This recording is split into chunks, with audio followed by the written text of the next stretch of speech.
আইসিসির নিষেধাজ্ঞা ছাড়াই যেভাবে বিদায় করা যাবে বিসিবির ফেবিকোলাটা সভাপতি পাপনকে।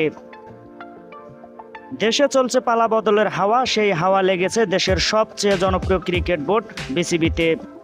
বাংলাদেশের সাবেক ক্রীড়ামন্ত্রী নাজমুল হোসেন পাপন বর্তমানে বিসিবি সভাপতি তিনি, তবে তার পদ আর বেশি দিন থাকছেন না। তবে তিনি এখনো বিসিবিতে আসেনি। দেশের ক্রিকেটে চলছে অস্থির অবস্থা।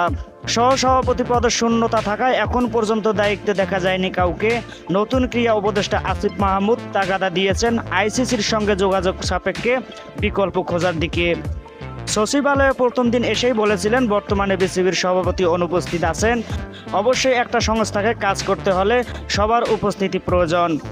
সভাপতির মতো গুরুত্বপূর্ণ দায়িত্ব যেহেতু তিনি অনুপস্থিত আছেন, তাই আমরা বিসিবির যারা পরিচালক আছেন তাদের সঙ্গে কথা বলেছি।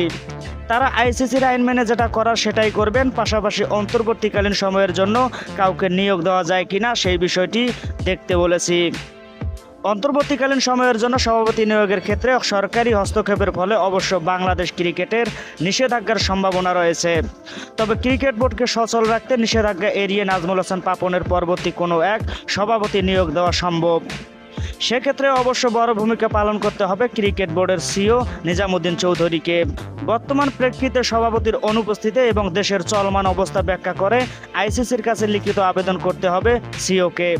তাতে উল্লেখ থাকতে হবে অন্তর্বর্তী এক কমিটি গঠনের আবেদন। সেই আবেদনের প্রেক্ষিতে আইসিসির অনুমোদন গঠন করা যাবে ক্রিকেট বোর্ডের নতুন এক কমিটি। আসবেন নতুন সভাপতি, তবে এক্ষেত্রে পরবর্তী ক্রিকেট বোর্ডের নির্বাচিত সভাপতি আসবেন সেই প্রতিশ্রুতি আইসিসিকে দিতে হবে।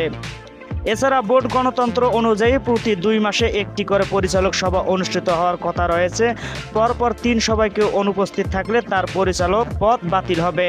সেই বিবেচনায় অন্তত 6 মাসের জন্য বাংলাদেশ ক্রিকেটের পরিচালক ও সভাপতি থাকবেন পাপন।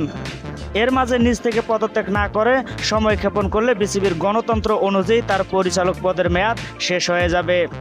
আর সেখানেই ইতি ঘটবে সভাপতি হিসেবে তার মেয়াদের। এর আগে বাংলাদেশ ক্রিকেট বোর্ডে 2 বার দেখা গিয়েছিল অন্তর্বর্তীকালীন কমিটি। 2007 সালে সে সময়ে তত্ত্বাবধায়ক সরকারের অধীনে দেওয়া হয়েছিল অ্যাড হক কমিটি। এছাড়া 2013 সালে আহম মোস্তফা কামাল ও নাজমুল হোসেন পাপনের মধ্যবর্তী সময় ছিল অন্তর্বর্তীকালীন এক কমিটি।